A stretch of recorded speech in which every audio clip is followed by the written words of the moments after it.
Bienvenue chers spectateurs. Aujourd'hui, nous allons plonger dans l'histoire fascinante de la libération de Paris en 1944. Ce moment clé de la Seconde Guerre mondiale a marqué un tournant dans la lutte contre l'occupation nazie.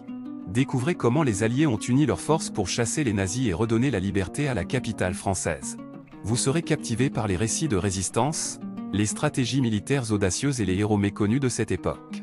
Restez jusqu'à la fin pour découvrir des anecdotes surprenantes et comprendre l'impact durable de cette libération.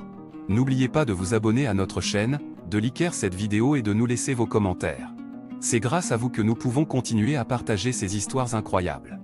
La libération de Paris, comment les Alliés ont chassé les nazis en 1944. La libération de Paris en 1944 reste un événement majeur de la Seconde Guerre mondiale. C'est l'un des moments les plus marquants de l'histoire de la France, où les forces alliées ont réussi à chasser les nazis qui occupaient la ville depuis 4 longues années. L'occupation de Paris par les troupes allemandes a débuté le 14 juin 1940, après la défaite de la France face à l'Allemagne nazie.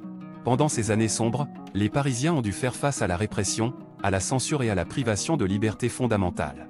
Mais l'esprit de résistance ne les a jamais quittés.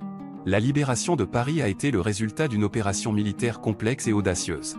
Elle a été planifiée par les forces alliées dans le cadre de l'opération Overlord, qui visait à reconquérir l'Europe occupée par les nazis.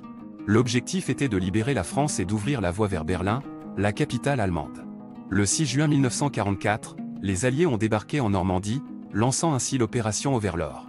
Ce débarquement massif a été un tournant décisif dans la guerre, car il a permis de créer une tête de pont en France, à partir de laquelle les forces alliées ont pu avancer vers l'intérieur des terres. Après plusieurs semaines de combats acharnés, les troupes alliées ont atteint les environs de Paris. Mais la libération de la ville n'était pas une tâche facile.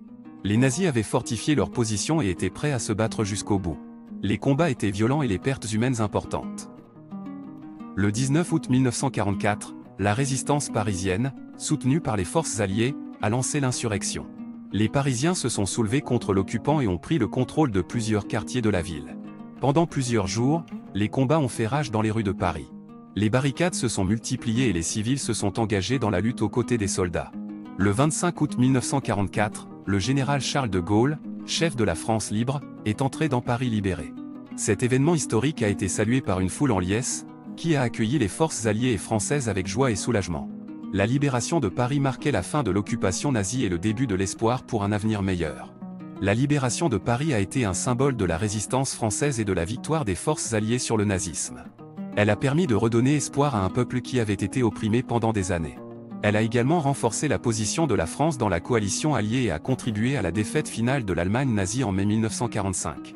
Aujourd'hui, la libération de Paris est commémorée chaque année le 25 août, jour de la capitulation allemande. C'est une occasion de rendre hommage aux nombreux héros qui ont combattu pour la liberté, ainsi qu'aux victimes de l'occupation nazie. La libération de Paris restera à jamais un chapitre important de l'histoire de la France et du monde. Elle rappelle la force de l'esprit humain et la capacité de résistance face à l'oppression. C'est un rappel que, même dans les moments les plus sombres, la lumière peut briller à nouveau.